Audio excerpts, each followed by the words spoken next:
This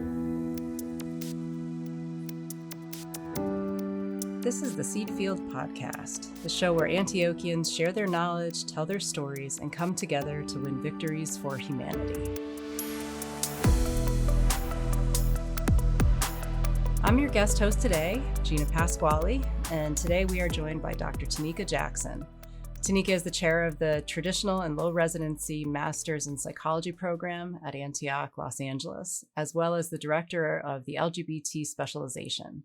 She has years of experience being a clinical psychologist who counsels LGBTQ youth and their families.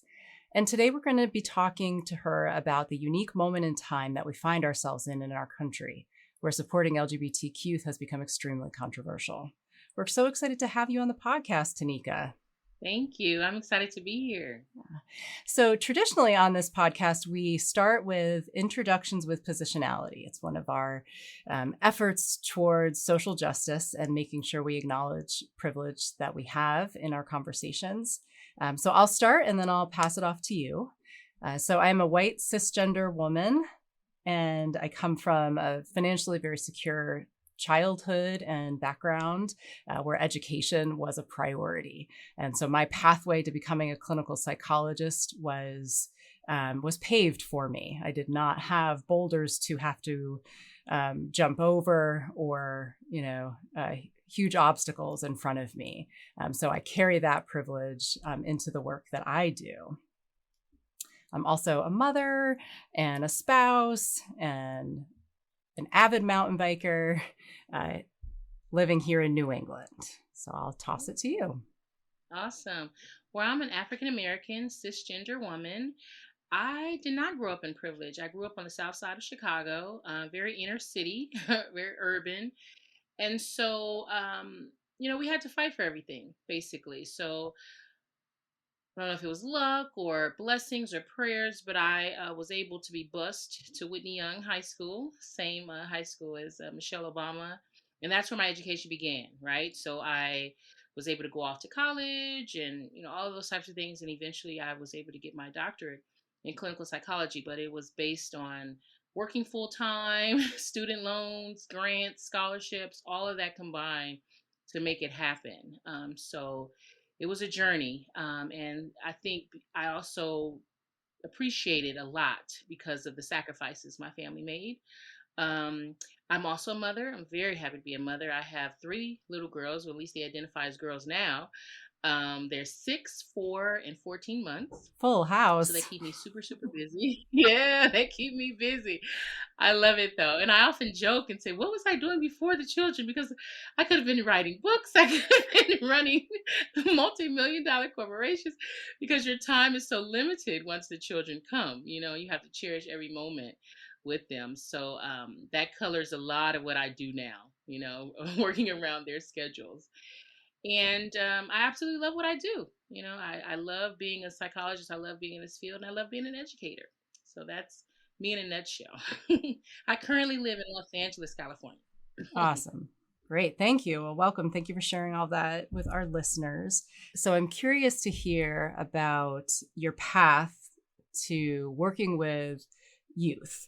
You're a mother, you love children. How you could have done a million things in clinical psychology, and you're focused on youth. Can you tell us about that? Absolutely. That started in the 90s. I'm dating myself now, but I was in undergrad in New Orleans. I went to Xavier University. And going back to the financial need, I really needed to work. I couldn't just go to school and enjoy that process alone. I had to work and go to school. And so I went to the psychology department and I said, where do you send your students to get their training in psychology? I know you all send them to work with clients and you do all these types of things in the field. And I want to start that now. Ironically, just as a side note, her name was Dr. Williams. She was the granddaughter of Dr. W.E.B. Du Bois. So she was my counselor, yes, and the granddaughter. So we got all kinds of stories throughout my education, but that's just a side note. So she told me, she said, look, you can work. We send them over here to residential placements. but it's going to be work. I mean, you have to work and go to school and, keep your grades up and all of that. And I said, I just have to do it. And I said, it's going to serve two purposes. One, it's going to help me stay in school financially, but it's also going to give me a look into the field. And I wanted to start, I was ready. So I said, let's start there. And that's where I began in residential placements. And these were for children who had chronic behavior challenges, right? These are children who had been through multiple foster placements, and then they were placed in residential facilities, right? And so that's where I started. And it allowed me to go to school because they were typically 24 hours a day, so I could do a 2 to 10 shift or a 3 to 11 after classes were over and things like that. So that's where I started. And then I said, I'm just going to get as much experience in the field as possible before I decide who I want to work with, right? I knew working there, I liked working with children, but I didn't know anything else, right? It was residential, and I was a direct care staff. I hadn't done any therapy, right? Because I was too early in the field. And so from there, I went into case management and juvenile justice. And I even worked with adults. I worked with domestic violence survivors. I worked with substance abuse clients. I did couples, I did individuals. I worked in the prison system in Lancaster. And I just said, okay, who do I like working with? I like working with children and adolescents. This is my passion. This is where I want to be. I work from every aspect of the community in every position you can imagine, whether that was front lines, whether that was therapy, directing community mental health centers, working in hospitals and schools. And I said, this population, they're thinking about what they want to do with their lives. They're trying to figure out where they want to go. They're still working on understanding themselves, and they're still working on developing. And you can modify behaviors at this stage, right? They're not set in their ways per se, like most adults can be. And I said, this is what I love to do. This is what I want to do. And people said, that's a challenge. We're especially working with adolescents. And I said, absolutely, it's a challenge, right? Everything is dramatic, right? They go to school and they drop their books and, oh, my life is over. I'm the laughing stock of the school. It's just this dramatic thing. And then the next day, it's like, oh, nobody said anything, so I'm fine. So it is a challenge, but it's so rewarding. And so that's how I ended up, working with adolescents and actually loving it. Yeah, they are pretty wonderful. I know that was a long answer, but that's No, thank you. No, that was wonderful. Adolescents are wonderful, and I think about my own work in clinical psychology and the reality that there's a shortage of providers nationwide, of mental health providers, and an even bigger shortage of providers working with youth. And so I think you're uniquely positioned to really advocate within your program for students to take up that type of work, especially given you're so passionate about it. Just so very exciting. And the piece I think that's on a lot of our minds at the moment, given that we all live here in the United States, is that youth during that adolescent time where they're trying to form their identities, they're trying to figure out who they are in this world. And it might be things as small as, what am I going to wear to school? right. And it's as big as, who am I as a human? Absolutely. What is the core of my identity? And they're up against a lot. And can you kind of speak to this moment in history, what you're seeing in your work, what you're concerned about, what you're hopeful about? Absolutely. In my career, I've seen so many adolescents who did not have the support of their families. They had to hide. They had to kind of live in the shadows, right? They would hear comments that were against individuals who may have identified as LGBT, and they had to be quiet about it because they identify as LGBT and they didn't want to be hurt, or they didn't want to be ostracized, or things like that. And then we had some who wanted to just stand up and be heard, and then they were ostracized, they were bullied, they were injured, right? And in a lot of cases, their parents or their caregivers would ask them to leave the home, would not support them, would make them wear certain clothing, would, make them play with certain toys, right? So that's what I saw in my practice, and I continue to see.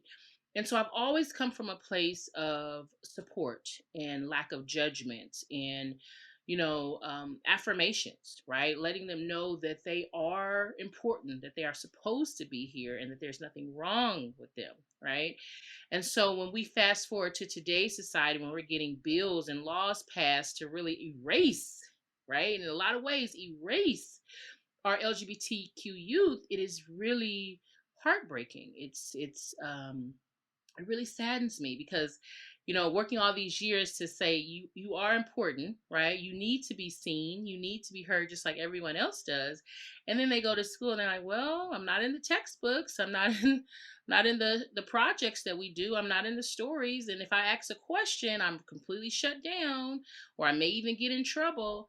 That's a problem, and what it's going to do is it's going to increase bullying. It's going to increase self harm because they feel like, well, I shouldn't be here, or it's easier not to be here.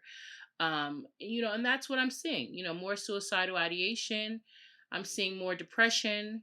I'm seeing more lack of desire to be in educational settings because why? It doesn't represent me, you know? And so it's really heartbreaking. And we as clinicians and advocates, because I really believe that we are, frontline advocates. I believe that it's our duty. We have to go out there and give them a voice. We have to go out there and lobby against these types of things. And that's another reason why I'm in the position I'm in Antioch, because I want the next generation of clinicians to take up that charge as well, because it's going to take it's going to take lifelong work, right? I've been doing it, this has been over 20 years, and here we are in 2022 and they're still passing these ridiculous laws. So it's going to take the next generation and the next and the next to make a difference and to keep those children in the forefront so that they won't be erased. That's what it's going to take. Yeah.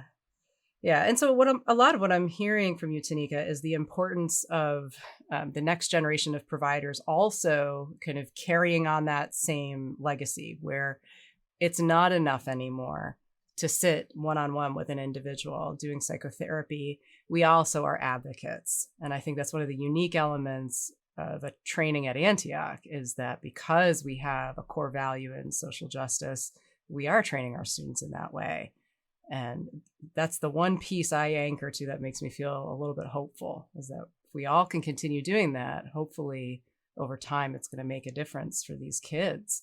And so then that also makes me think about the reality that compounding the socio-political reality that LGBTQ youth are facing, there's also the reality that they all just went through the pandemic, the ongoing pandemic, that everyone else did, and they were at home with their families. Yes. Locked down for that period of time, and then slowly emerging back into the community of school, and wondering kind of the mental health impact you've seen as a result of all of that. Yeah, yeah. I hate, lack of a better word. It's just been sad. It's really has saddened me. Again, the lack of support, it was almost like some of my clients, they describe it as um abusive. Some of them described it as being abusive because they're at home and they felt like their caregivers were just picking at them, right? Well, why are you reading that? Why are you watching that? Who are you talking to? Change. Why are you dressed like that? What it was just, just questioning everything that they were doing. And when before they can kind of leave the house and they can, be in a safe space, during the pandemic, they were kind of stuck there, some of them.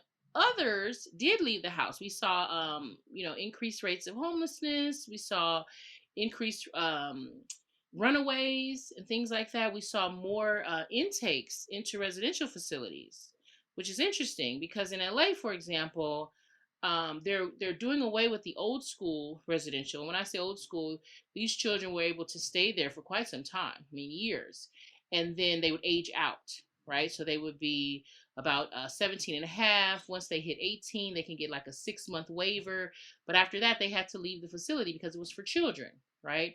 And if they didn't go to a transitional housing facility or something like that, they would, unfortunately, and this is just the reality, they would commit some type of petty crime so they can go into juvenile justice because they knew that that would be a roof over their head, right? And then the other group, a good 45-50% of our homeless youth are LGBT youth, right? So the other group would be homeless, right? And so that's what we saw in the past, and that's what we're seeing an increase in that, because parents just cannot, unfortunately, let go of what I call their fantasy of their children. Right, they can't let go. Every parent does it. You know, I'm guilty of it as well. When they're in the womb, you have these thoughts, right? You're thinking, oh, I wonder what they're going to be. I wonder how they're going to identify. I wonder if they're going to be a doctor or a lawyer or an artist or a dancer.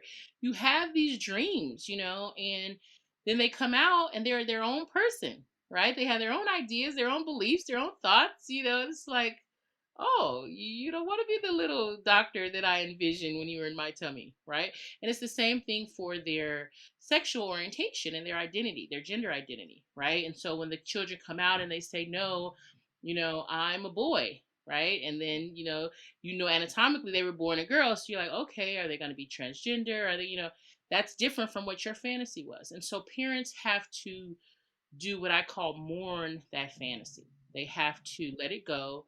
They have to love and accept unconditionally their child the way they present, right? And that's harder for some parents more than others. And so the children are suffering because of it, right? And that's a lot of the work that I do in my practice. I'm able sometimes to sit with both the parents and the children and kind of talk this through, right? Most of the time it's with the children because the parents are really not supportive, right? So I think the pandemic compounded all of those issues, and now we're trying to, pull it back together. We're trying to, get the children to understand what's happening. A lot of ways they have to accept their parents for who they are, and that may mean that they have to limit interaction. That might mean that they find their own supportive families, right? We have a lot of LGBT youth and adults who find their own families, right? Because the ones that they were born into are not supportive and loving and nurturing, right? So we have to, um, do meet the children where they are. But I feel, the short answer is that the pandemic confounded everything and it just made it extremely worse. Right. Yeah. And as a practitioner, it sounds like it meant that you had to switch a lot of your modalities and really kind of handle whatever was coming in the door on any given day and really be on your toes with it. Can you speak a little bit more to, so you do some work if the families are amenable to it, you do some work with the families and the youth, some work just with the youth individually. Are there any particular kind of forms of therapies that you use, ways that you specifically support LGBTQ youth in your work? Yeah, absolutely. I've always been the type to use, various things from my tool belt, right? Because everybody's different. It's always been affirmative. It's always been super, super supportive. I've always looked at their development and kind of understanding where something is coming from, right? I do a lot of contextual things based on psychodynamic theory, but that's just giving me context and kind of where it's coming from and what's happening. But all of my modalities have been affirmative, always using affirmative therapy, always trying to get the client to see what's actually happening as opposed to me telling them, right? A lot of therapists, they'll say, well, this is happening because of that. And, have you thought about this? And it's fine. That's fine for some people. But in my work, it's always been me asking certain questions to pull it out of them, right? And when they do get it, it's really like what, of course, what Oprah says, these aha moments, right? It's because you can see it on their face.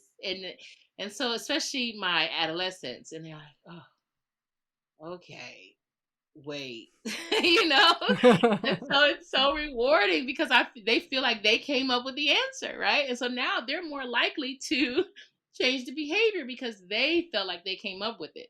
Anybody working with adolescents knows if you tell them something, they're not going to do it, right?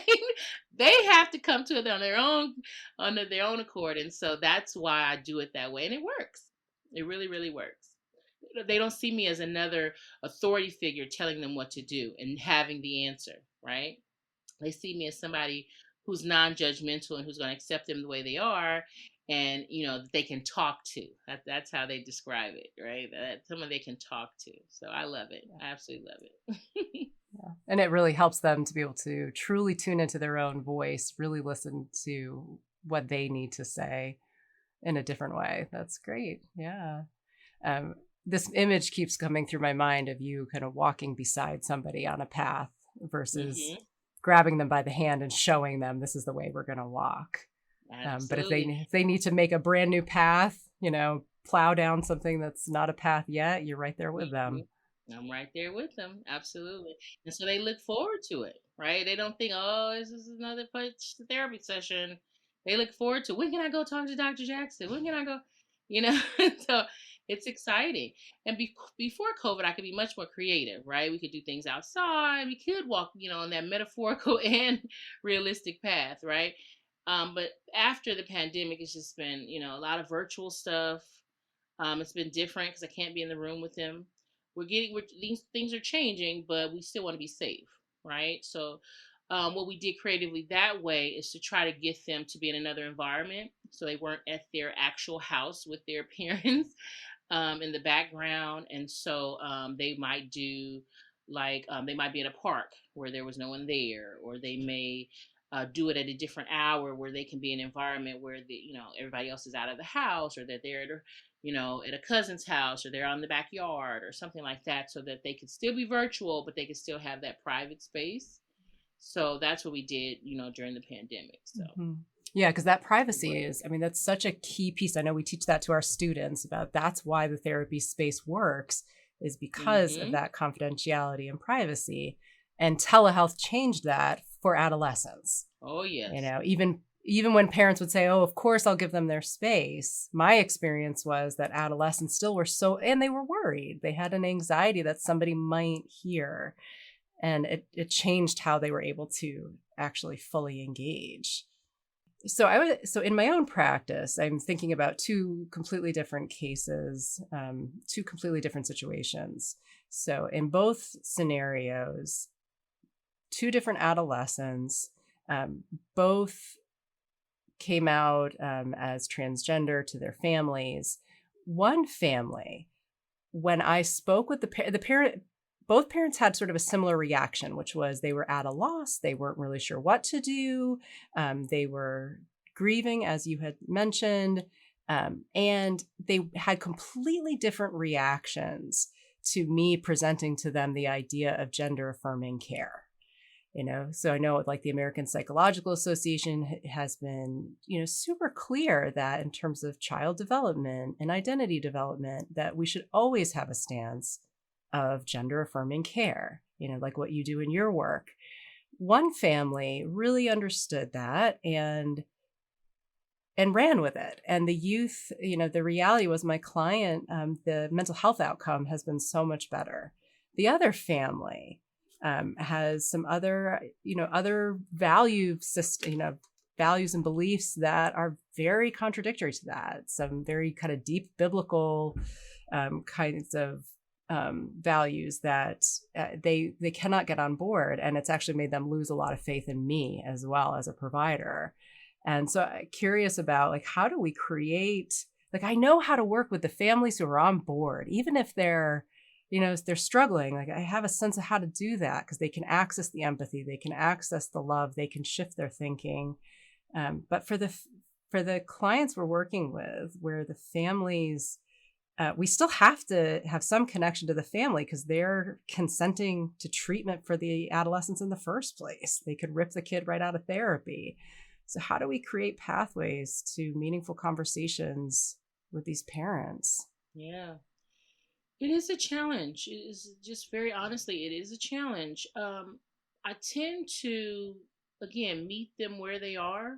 I've had parents to come in and they're very religious, right? And I grew up in the church. I grew up in Chicago at Trinity United Church of Christ. And so I know the Bible, I know the scripture, I know, but our church was very different, right? I had a pastor who he was very much involved in social action and justice. I mean, we were signing petitions during service.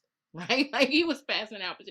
This was not your traditional service, right? And for my dissertation, which looked at youth, it's been a while now, looked at adolescent girls and their sexual identity, right? Their how they form their identity, right? And things like that. So I was interviewing various people in the community. And I interviewed him one on one. He took the time to do it. I was very happy. Reverend Wright, Jeremiah A. Wright Jr.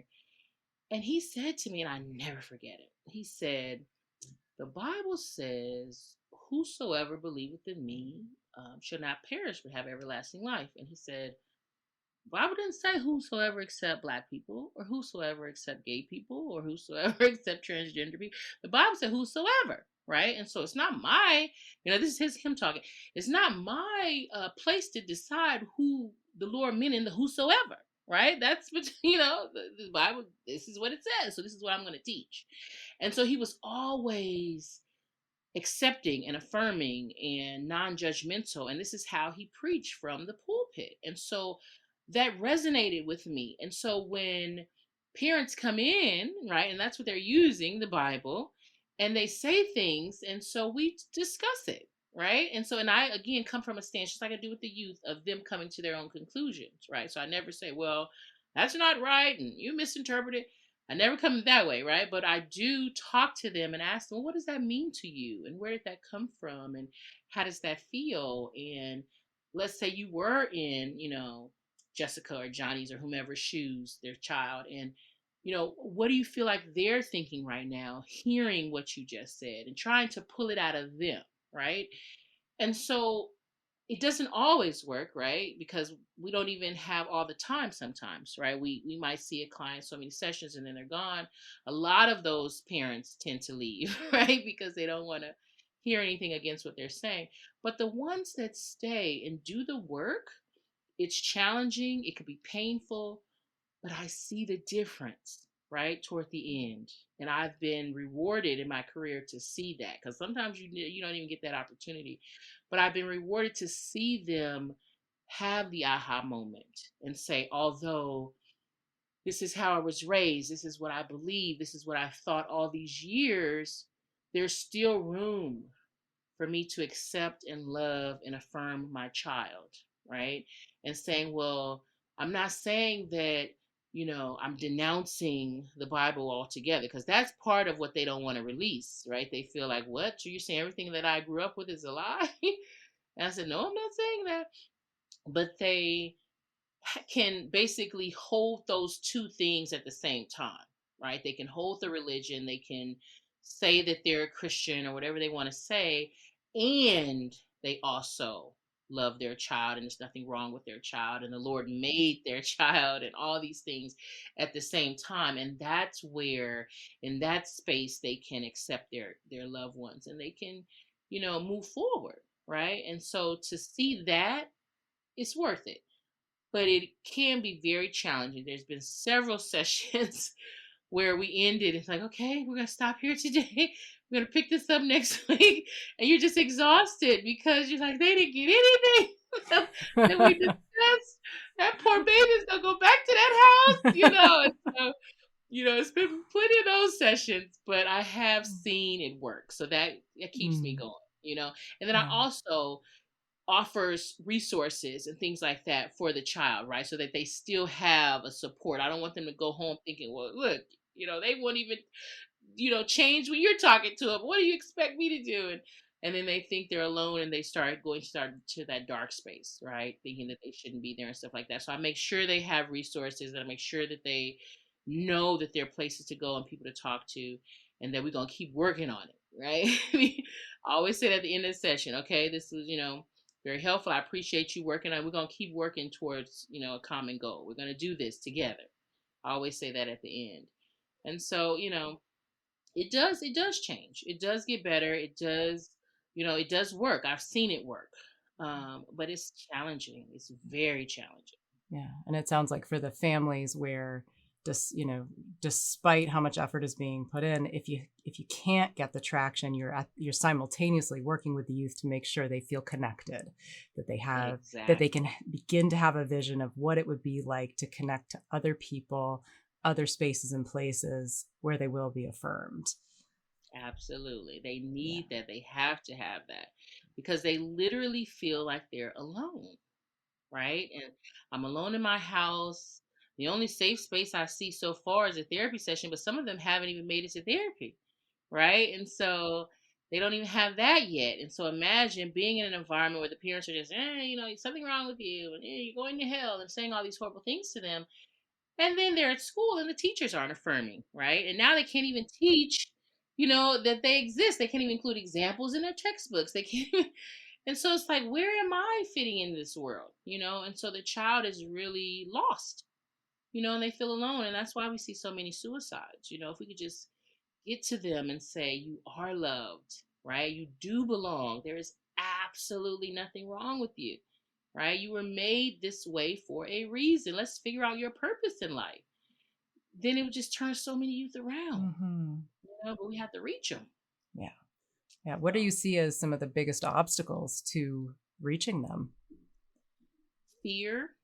Um, some of them is lack of resources. I've worked in residential facilities where children have never left their geographic neighborhood, right? So they don't even know things exist. I had kids, they didn't even know the LGBT center existed. They didn't even know. they just, you know, they just were in their little bubble, right? And so when you expose them to different things, it's like, whoa, okay. There were children who came from miles away, right? Other states to come because they heard about the work that certain community mental health centers or the LGBT center or places like that were doing in LA, right? And so they're like, oh, there's nothing like this in my neighborhood. It could have been, but they just weren't exposed to it. But they traveled across states just to have that affirming space, right?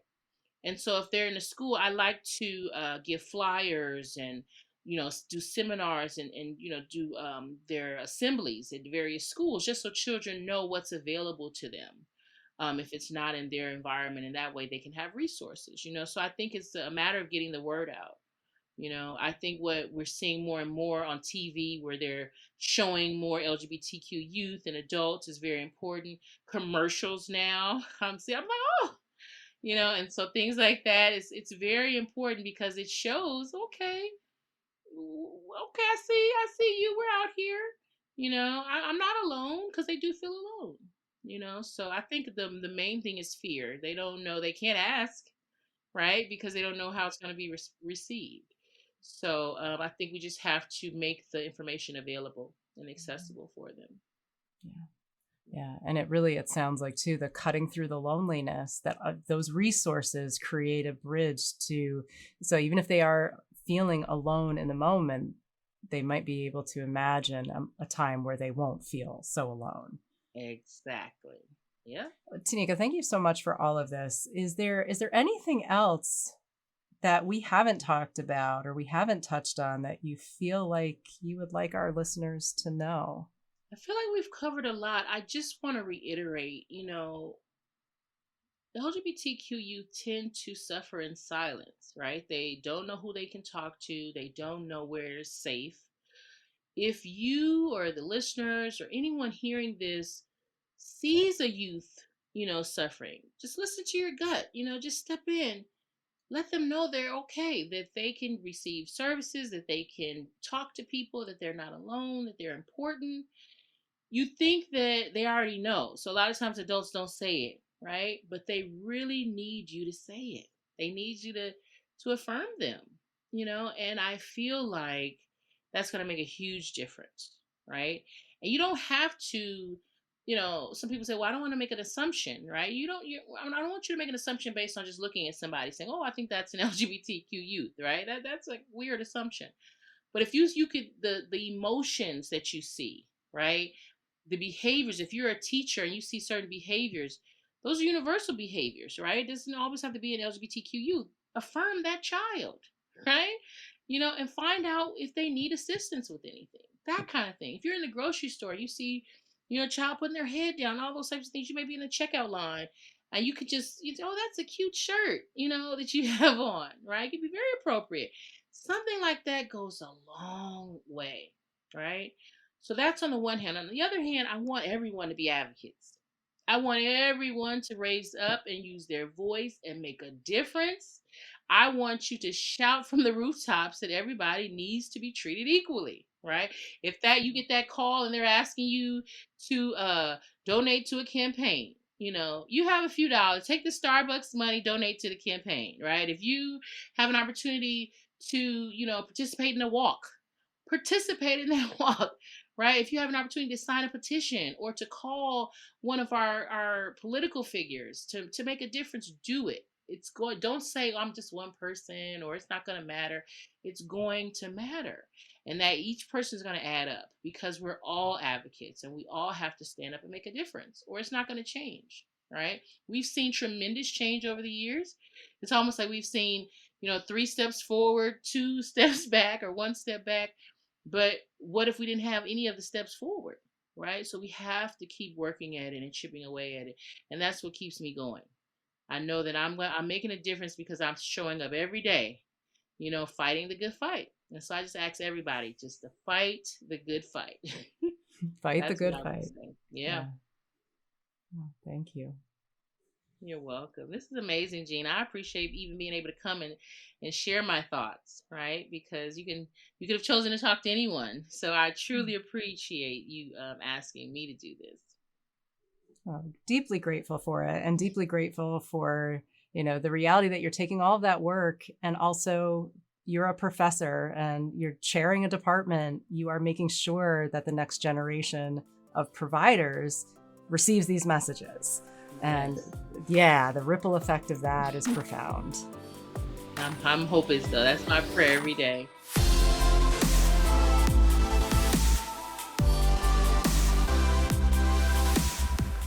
Tenika Jackson chairs the MA in Clinical Psychology programs on our Los Angeles campus, while our guest host Gina Pasquale teaches in the Clinical Psychology programs on our New England campus. We'll link to more information about both of these programs in our show notes. We post these show notes on our website, theseedfield.org, where you'll also find full episode transcripts, prior episodes, and more. The Seedfield podcast is produced by Antioch University. Our editor for this episode was Lauren Instinez, and this will sadly be her last episode as editor. After 2 years of building this podcast, Lauren is moving on to an amazing position at another organization. She'll be missed, but we're so thankful for everything that she's done. I'm excited today to announce that our new editor is Johanna Case. I am Jasper Nighthawk. I'm the Seedfield podcast host. Today, our guest host was Gina Pasquale. Our digital designer is Mira Mead. Jen Mont is our web content coordinator. Sierra Nicole E. Dubinian is our work study intern. And a special thanks to Karen Hamilton and Melinda Garland. Thank you for spending your time with us today. That's it for this episode. We hope to see you next time. And don't forget to plant a seed, sow a cause, and win a victory for humanity. From Antioch University, this has been the Seedfield Podcast.